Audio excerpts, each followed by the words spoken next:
அருகே பார்வையற்ற மாணவர்கள் சாலை மறியல் போக்குவரத்து பாதிப்பு. பார்வையற்ற கல்லூரி மாணவர்கள் மற்றும் பட்டதாரிகள் சங்கம் வேலைவாய்ப்பு உள்ளிட்ட பல்வேறு கோரிக்கைகளை வலியுறுத்தி சில தினங்களாக போராடி வருகின்றனர். அவர்களுக்கு ஆதரவு தெரிவிக்கும் வகையில் பார்வையற்ற மாணவர்கள் சங்கம் சார்பில் பூந்தமல்லி அடுத்த காட்டுப்பாக்கத்தில் பார்வையற்ற மாணவர்கள் 50க்கும் மேற்பட்டோர் சாலையில் அமர்ந்து சாலை மறியல் போராட்டத்தில் ஈடுபட்டனர். மேலும் பார்வையற்ற மாணவர்களின் கோரிக்கைகளை நிறைவேற்ற வேண்டும் என கோஷங்கள் எழுப்பினார்கள். இதனால் பூந்தமல்லி ட்ரங்க் சாலையில் போக்குவரத்து பாதிக்கப்பட்டது. இதுகுறித்து பூந்தமல்லி போலீசாருக்கு தகவல் தெரிவிக்கப்பட்டது. தகவல் அறிந்ததும் சம்பவ இடத்திற்கு விரைந்து வந்த பூந்தமல்லி போலீசார் சாலை மறியலில் ஈடுபட்டவர்களிடம் பேச்சுவார்த்தையில் ஈடுபட்டனர்.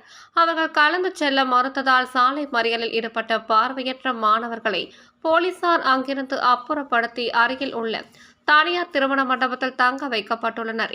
இதனால் போக்குவரத்து நெரிசல் ஏற்பட்டது.